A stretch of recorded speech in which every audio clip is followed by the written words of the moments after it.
Hi folks, this is Karen Trepty of Gaijin Works Coaching, your productivity coach, and I am so honored and thrilled today to be introducing Kendrick Shope.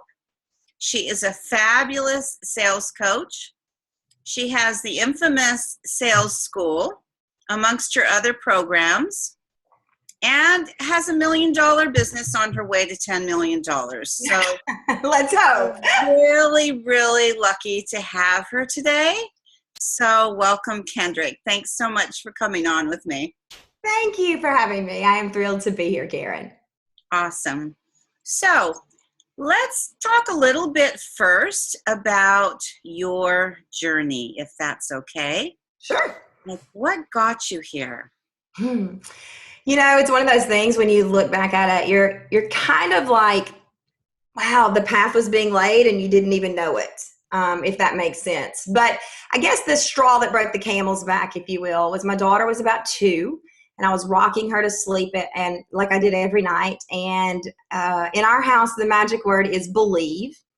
So I had this verbatim, if you will, that I said every night to her, which was, you can be anything you want to be in this world. All you have to do is believe.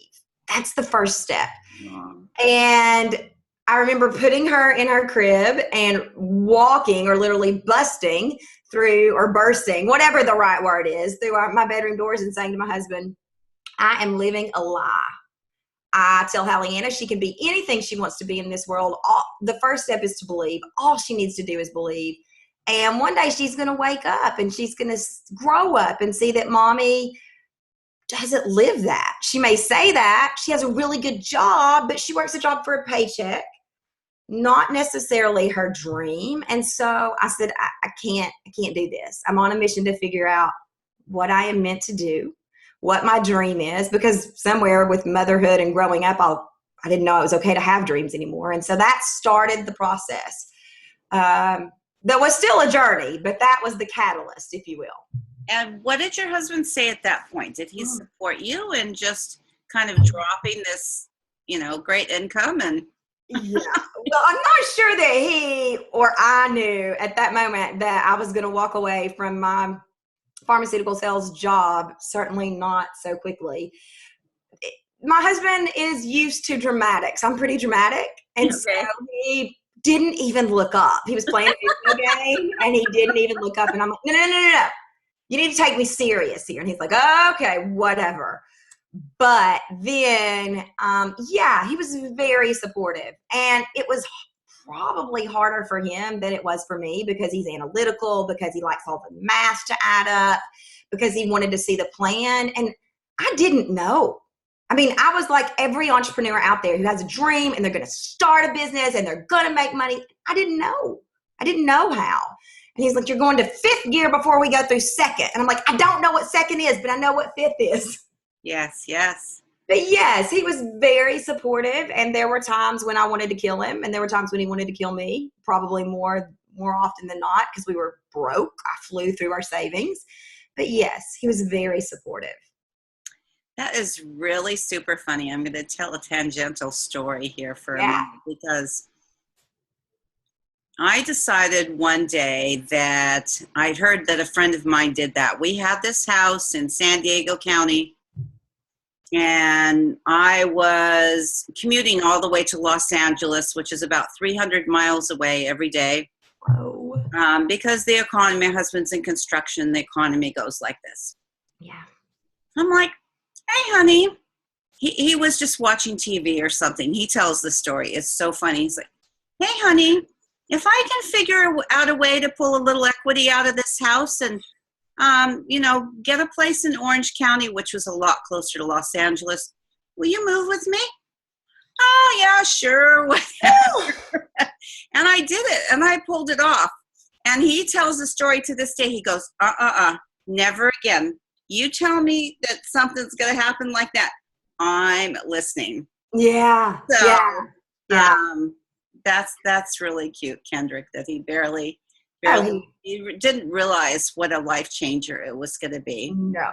So No. what did you start out as? Because you didn't even start out as a sales coach, right? So No. As a matter of fact, I wanted as far away from selling as possible. That's what I had done for over a decade, probably close to 15 years, and I wanted out.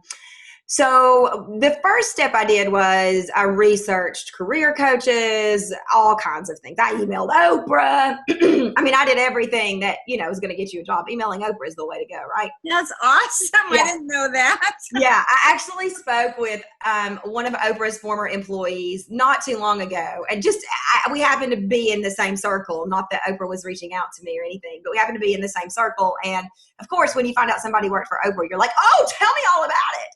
And so she was one of the people who reviewed tapes that came in, and said this person comes on the show, this person doesn't, or whatever. And I'm like, "Oh, well, then we've met before, probably like 16 times because I just kept sending in tapes."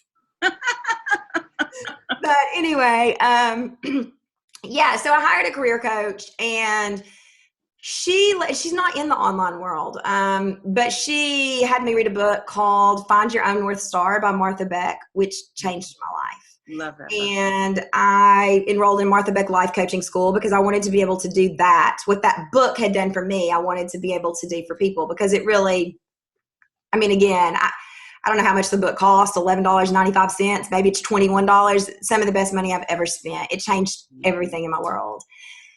So I started out as a life coach. The problem was I'm not a very good life coach. It changed my life, but I was used to quota, exceed quota, quota, exceed quota. And with life coaching, you deal with ongoing themes. You deal with not believing in yourself. And I'm kind of a tough love person. So I'm like, yep.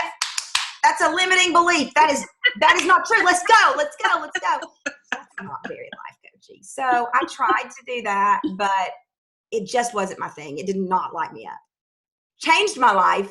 Tried to teach my daughter what I learned from Martha Beck in 11 ways. But for other people, no. So how did you get out of it? Like, how long did you stay in it? How long did it take you to discover you are not the first or the only entrepreneur who has changed directions, and I think that's really, really important for our audience to know, particularly those of our audience who might be out there just beginning. Yeah, so I wish, again, I don't know why I wish this, but I wish I could say it was just this moment, like manna raining down from the sky, but it wasn't. I joined Marie Forleo's mastermind. I wanted her to help me create a life coaching business. She said to me in our first meeting, "Kendrick, you're a natural born saleswoman." And I thought, ew, I don't want to do that anymore. So I sort of butted heads up against that. And then towards the end of the mastermind, I was trying to be a life coach for about a year. And towards maybe a year and a half, towards the end of the mastermind, somebody posted in our group forum that they needed a little help selling. And I was like, oh, what book should she read? And I was like, what? I bet I can hop on the phone and help you. Like, not charging you anything. That's not what I do. But I did sell for over a decade. Let me see if I can help you. And when we got done, we spent 90 minutes on the phone. And when we got done, this brilliant woman by the name of Jenny, she said, "Sweetheart, I'm going to give you some tough love. You're in the wrong business. Like, this is what you're meant to do." Wow. And literally I couldn't see the forest for the trees, because I remember saying to her, there's Prada in the background. What am I meant to do? What do you mean? Like, what do you mean? I just talked to you for a few minutes. Like, it was so easy for me. I couldn't even see what I was doing. And Jenny really had to show me, because I was like, I don't think so. Like, I don't think that I have enough knowledge here to make this my business. And so she had to take me step by step and show me what she had learned through our conversation. I'm like, oh, people don't know that? You didn't know that? I just had no idea. Was she the first one, Kendra? Yeah, she was. Yeah. Amazing. Yeah. Oh my gosh. And you guys have been friends like ever since. So yeah, so we weren't friends.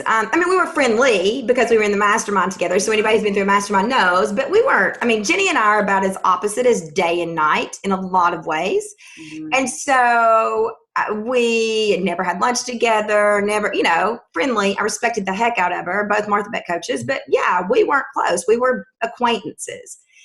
And through helping each other through going through some of the same struggles in the online world. We've become best friends. But yeah, we weren't at the time, which I really think I'm so thankful for, because it allowed me to see her business completely objectively. If we'd been so close, I don't know that I could have. And it allowed her to see my business objectively. Right. It allowed her to say, I'm going to give you some tough love, with no strings attached, which was, I'm thankful for every day. I don't think I would have found it if Jenny hadn't said that. I really don't. So that brings up another really good lesson that I've learned that I was resistant to, but I think it's important for our audience to know too, is that we all need help.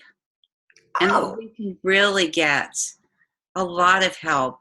So instead of just being such a tough, like, oh, I can do it all myself, I have learned over and over again, no, I can't do it all myself. It really is. Yeah. Yeah.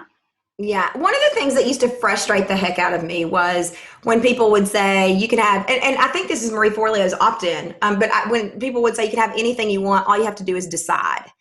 I didn't realize it. The reason it frustrated me was because I had made the wrong decision, right? Like I was trying to be a life coach that I wasn't good at. And so I was like, how do I get everything I want? I've already decided. And so if your business isn't working, like one of the things that I can see now after doing this for 5 years is take a step back and say, okay, is there something else going on? Have I made the right decision? Am I in the right business? I would have still said yes to this because I was so stubborn. But asking yourself, okay, what am I naturally good at? Danielle Laporte talks about this in the fire starter sessions. What do people always ask you for help around? And it's funny because I went back and looked at my fire starter book. I never put sales in there. So it may be asking people, where are my strengths? Yeah. Right? Because we just don't see ourselves. So asking for help. Ask for help all the time. I believe in transparency. So you were in the mastermind with Marie Forleo with Jenny, or? Yeah, I was. With Marie Forleo. So funny story about this, if I may. Yeah, please. This is just a casual. People know this who watch these interviews. We don't have any prepared questions. It's just a casual conversation. So Marie is Marie, right? Like she's Marie. Fabulous. So I was a terrible candidate for the mastermind. I'm not kidding. Like looking back on it, I had made no money in my business. I still was working a corporate job. I was a terrible candidate, but I sold, looking back on it, Marie on letting me in. So we were at Live, Rich Happy Hot Live. And I walked up to her and I grabbed her hand kind of, and people were clamoring to get time with her, to get pictures with her. And I said, I need 30 seconds. And she's like, I don't have time, except it was nicer than that. I was like, look, remember my name, remember my hair color. I'm applying for your mastermind, and I may not look like the candidate on paper, but I want in. And I don't know if she remembers that or not. But then I befriended her assistant, Louise, and I'm like, I have to be in this. Like, I can't explain it. It's just a gut feeling. And I can look back through the emails with Louise. I was a terrible candidate on paper, and I was a terrible masterminder. I mean, I was the stereotypical flopping around like a fish out of water, jumping from this to that, or why is it not working, and upper limiting, and I'm spending all this money and I'm not making any money. I mean, I was terrible. She probably was so happy when it was over, and she's like, I'm done. But looking back on that year of my life, I'm so thankful that I did it. I learned so much through observing all of these business owners who were already making money. I learned a business worth of education by observing Marie and watching how Marie interacts with people, watching how Marie runs her business. And then it led me to Jenny, which ultimately, led me here. But it was not at all like I thought it would be. Do this, and you're going to have millions of dollars. It's not how it works. But I learned so much by observing that allowed me to really excel once I knew what I wanted to do. So you can be anything you want. You can do anything you want. All you got to do is decide really is true. It was the first step that I missed. So what would you tell our audience if they're we'll take this to a different, some different levels, because we usually have different levels of business owners watching this. But let's start with folks who are just brand new. Like, what advice would you give them? Yeah, so there are a couple of things with brand new people. I think the first thing I wish somebody would have said to me is, this is going to be hard. And it may be one of the hardest things you've ever done in your life. Yeah. And there are going to be days when you want to cry on the floor and think it's not worth it. There are going to be days when you question everything about it. But the people who I see succeed pick themselves back up every single time. It's like, I tell my clients, it's like Rocky Balboa. Like, you can just keep getting knocked and knocked and knocked and knocked down. But, and you need to allow yourself that time to purge all that out, but then you get back up every time. The other thing is, don't expect it to be perfect, because it's never going to be perfect. Yeah. So it took me about 3 years to learn this, but business is making a game plan, trying to execute that game plan, and adjusting where that game plan doesn't work. It's like a sport. It's like a game plan for a sports football, for a football game. You have a game plan. You try it. The other team does this. And so you go in at halftime and you make what I call halftime adjustments. People think that if they have a launch that fails, they think if they're not getting clients, their business is doomed. You just need to observe. Okay, this isn't working. What one thing do I want to tweak? Because if you tweak 125, you're not going to know what worked. What one thing do I need to tweak and try again? And if you're in the right business, you'll figure it out. That's really great advice, Kendrick, because I certainly didn't know. I mean, I came out from an MBA and another master's degree, and then I tried a couple of different things. Like, my dad opened Merrill Lynch in Tokyo, Japan, and so I thought, well, I was this little girl, but I was the number one child, that I should be a stockbroker. And so after taking those master's degrees, then I decided that I wanted to get some more schooling, right? This is at age 50. Oh, yeah. Yeah. Go to College of Financial Planning, and I really actually loved that. I didn't take my national degree, but I went a lot of the way through it. And I love to help people, and money's always come easily to me in terms of managing it. So I thought, man, this is a fit. And then I actually got a job offer anyway. And I realized that they wanted me on the phone, and they wanted me cold selling, which that's okay. I can cold sell. That part was okay. But the part that wasn't okay was that I would have to sell their products after all this education, knowing in my heart that those products were not necessarily a good fit for the customer. Yeah. That was not okay with me. Yeah. So, yeah. I've never been able to do that either. That's a hard sell. And then I went to I wanted to go to Marie Forleo's B School, and I went there. And I love what you say, that I wish someone too had told me, this is hard. I just figured, when you go to school, you have homework. You do the homework, you get the good grades. Mm-hmm. I don't know. I was so naive, Kendrick. I just figured that, okay, I take her B School, I do my homework, come out with a great business. Yeah. Charge a lot of money. Here I am. Yeah. But and I had run several businesses of my own before, and they had come pretty easily too. I kept dropping out of corporate, and my kids, I started my own daycare because I wanted to be home with my children. It just kind of all came like a breeze. So I really had this misconception that the online world would be just as easy, and it's not. No, and I think that one of the things that we expect it to be easy, myself included, but I mean, think about, you're learning an entire new skill set. I mean, you're learning to walk, if you will. Think about a toddler learning to walk or learning to speak. Yeah. It doesn't just happen like that. And they do lots of babbling and lots of falling and lots of course correcting. And so somewhere in our minds, we we get the idea, and I did too, that it's just going to be bam, bam, bam, here's the path. But here's the thing. If it was bam, bam, bam, here's the path, everybody'd be doing it. Right. You spend $2,000 on B School to have $1 million business? Yeah, sign me up. Why would I not do that, right?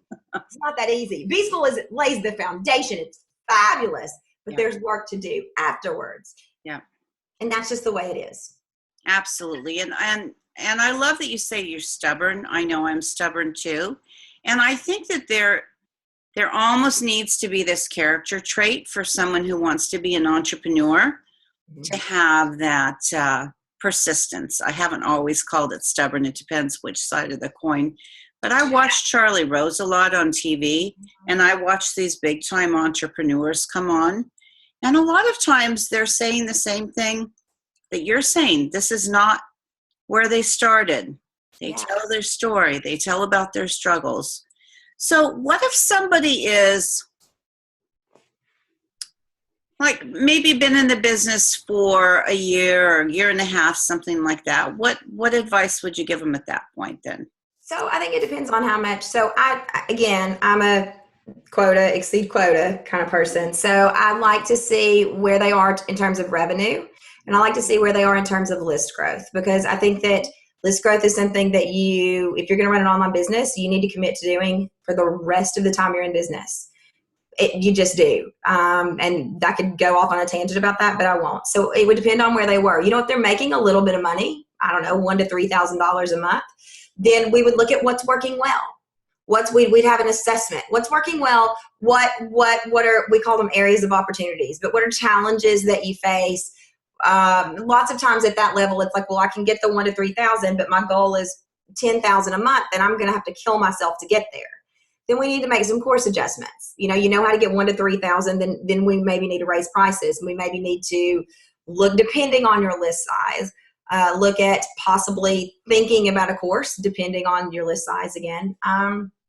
Or if you're making no money, then I think we need to look at what's not working. Why are we here for a year, and why have you not been able to get one single customer? Yeah. And I don't know the answer. That's going to be different for every single person. But I think that everybody needs different skills, or has different skill sets, which will help them grow their business. And so it's sort of looking at the individual business and saying, great, do you need help with systems? Do you need help raising your prices? Do you need help? Whatever it is, you just sort of have to look at it and see, great, how do we take this up a notch, if you will?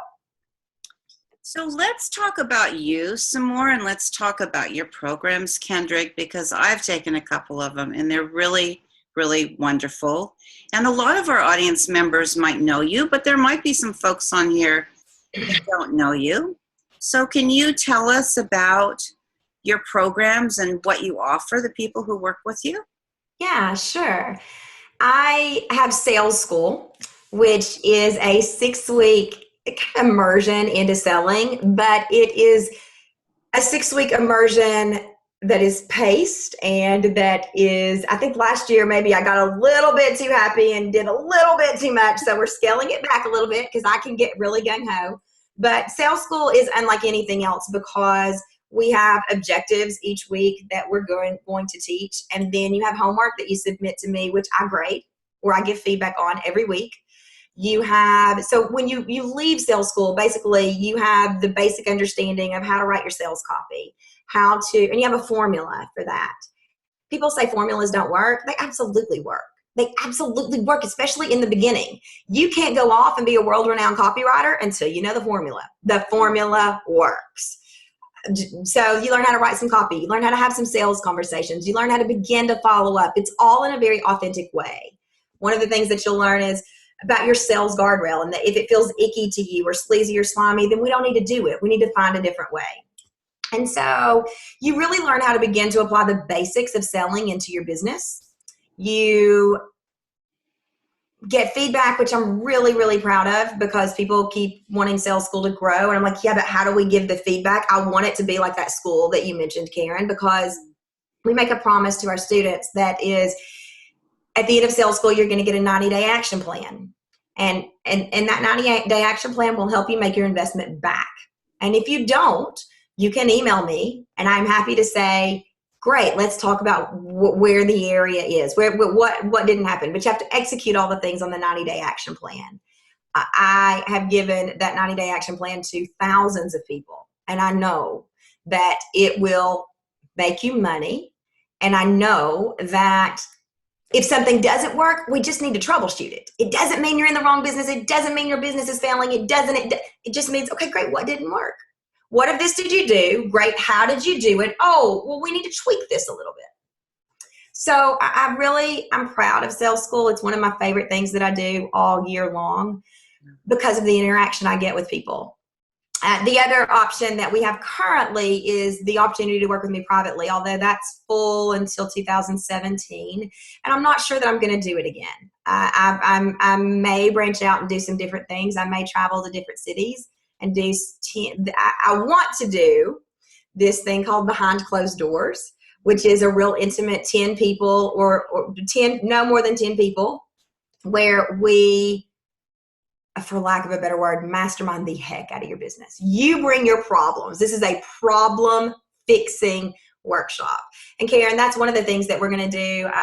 Originally it was in Bentonville, but we're actually going to move it to Chattanooga. But the first one's going to be in Chattanooga this year in June. And it's going to be only for Sales School graduates, or all of my ASC ladies, my private clients, are going to get to come for free. And I can't wait to see how it goes. But it's one of those things that I want to do it.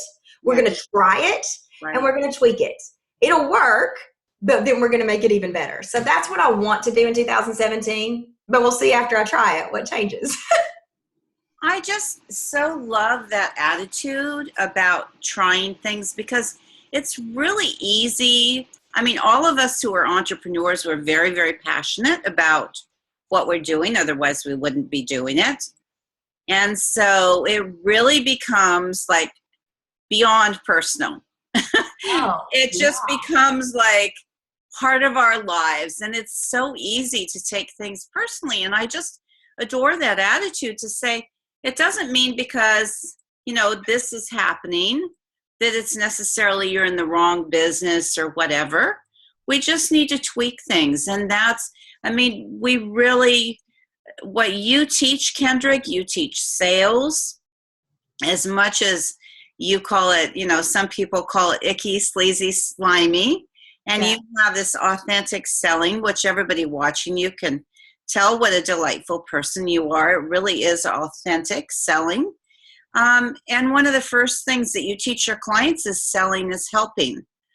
And I just love that, because it's true. If we look around our homes or look at anything, it's all come from sales. So really, sales doesn't have to be something that's so uncomfortable or such a bad word. No, and I think approaching it from the mindset of selling is helping really allows you to do things in a better way. So if it feels icky, sleazy, slimy, pushy, find a better way. And the first step for a lot of people is viewing selling as helping. And if you look around the things in your house that you love, for example, I love my iPhone. Yeah, I love it. I love my Amazon Alexa. I'm going to say it. It's probably going to turn on. I love it. But if somebody hadn't sold me that, if somebody hadn't told me about the features, the benefits, what I could do with it, what I couldn't do with it, I wouldn't have these things.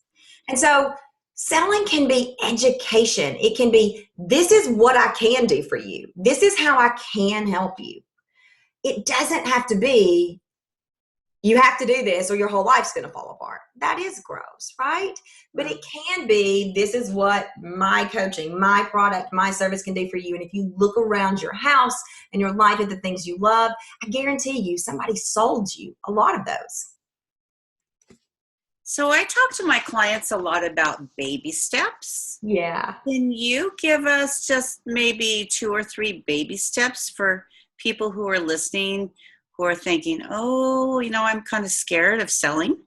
Sure, absolutely. I think the first step is, and I think we do this exercise in sales school, is getting a little Post-it note and writing selling is helping and posting it on your computer. That's easy. We can all do that baby step. Yeah, and then you have to use that. So anytime that you're doing something that feels gross to you, look at your Post-it. Gross in the terms of running your business. And how am I helping? How can I flip the switch here and make this helping so it doesn't feel icky, sleazy, slimy, whatever?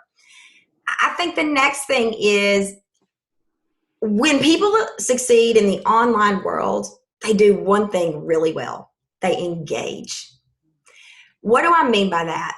It's just like in the election. I cannot believe I'm bringing up the election. But politicians, love them, hate them, I don't care who you're for, but they get out among the people that are going to vote for them. They engage. Yes, it all may be an act. I don't care. But the point here is, in the online world, we need to engage with people, not from a place of selling, but from a place of getting to know the community out there, getting to know what they're saying, getting to know how you can help people.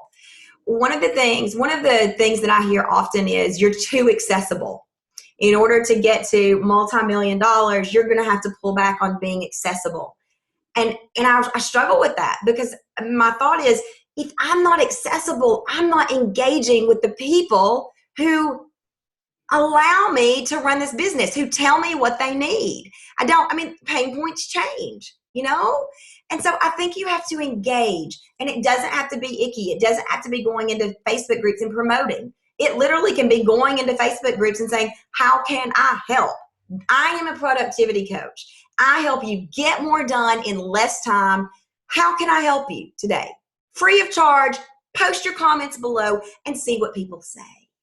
I think that getting on the phone with people, sending thank you notes through snail mail, any way you can engage sets you apart.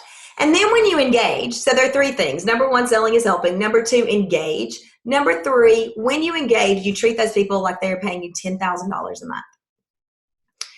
You will watch your business skyrocket if you're doing what you're supposed to be doing, and if you're good at what you're doing, if you're in the right place, because nobody does that. So when I coached 100 people for free, I tried to treat those people like they were paying me lots of money. I couldn't fathom $10,000 a month. I still can't, but like they were paying me a lot of money. And I followed up with them. I sent them plans. I sent them resources. People say, can you give too much away? Not in the form of free resources and plans and checking up on somebody. I don't think you can. So if you don't have customers, great. Create your coaching practice and make it free. Eventually, those people will pay you, or they will tell somebody about you, and they will pay you. Guaranteed. Word of mouth, best free advertising on the planet.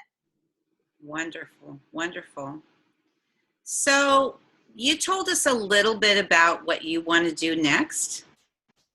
Can you tell us what you love the most about your business, Kendrick? Yeah, I can. And I haven't said this publicly, so I'm like my palms are sweating a little bit saying this. But my favorite thing about my business is being behind the camera, doing things like this. I don't know why, but I love it. So I just filmed launch videos for Sales School, and I was on cloud nine. We shot 7 or 8 videos over 15 hours. And everybody was like, aren't you exhausted? And I'm like, I'm just on cloud nine. I love this engagement. Yeah. So I want to do more of that. I don't know what that looks like, but I'm willing to play. So yeah, Sales School may be my favorite thing right now that we do, but really there's something else beyond that. The vision, the mission is greater than that. And so I feel like I'm at a place now where I can begin to explore, how do we shift a little bit? How do we, at the end of the day, this has always been about, yes, making money because I love money, but it's also been about Hallianna, my daughter, looking to me and saying, yeah, mommy made her dreams come true. And little girls and boys, but probably girls because I'm pretty feminine, looking up and saying, I can do it. This girl this woman from Sweetwater, Tennessee, where there are, 4,000 people where they may not even have the internet, created this business, this international business. And you don't have to want to create a business, but if she can do that, I can do this. Whatever this is, the only limitation is in your head and not knowing how. And you can fix that. And so I really want to speak more about that. I want to talk to people who have done that. I want to deconstruct their process. How did you get there? What would you tell my daughter if she was standing in front of you? I want to do that. And I don't know what it looks like, but we're going to try some new things. We're going to play and we'll see. And we'll course adjust or course correct or halftime adjust. I don't know what it looks like. But that's not the thing that I'm most excited about, is being willing to explore with what comes next. That's going to be really, really exciting to see where you go next, Kendrick. Yeah. You've taught us well that, time is money, and so thankful to you for sharing your valuable time with all of us. Thank you. Before we close this out, is there anything else you want to share with our audience? At least please share how they can find you. Oh, yeah. You can come to KendrickShope.com. So that's just KENDRICK shop with the word E on the end, KendrickShope.com. Look for the redhead. If you don't see the redhead, you're in the wrong place, obviously. And yeah, the thing, my custom sign off, if you will, is kind of what I just said. This is hard. It's not easy. It's not for everybody, and that's okay too. But for the people who are meant to do this, you're going to get knocked down. There are going to be days when you feel like you just can't put one foot in front of the other, and that's okay. Maybe you take half a step that day. Allow yourself to feel those emotions and then get up and keep going. Literally, put on some Rocky Balboa music. Do what you have to do, but just keep moving forward, because that's what ends most businesses, is people give up. So what I always say is, I believe in you and I believe in your business. You can do this. Awesome, Kendrick. Well, thank you so much. And okay, folks, we will see you later, but I'm signing off for now. Sending you tons of light and love. Ciao. Karen Trepti, Gaijin Works Coaching.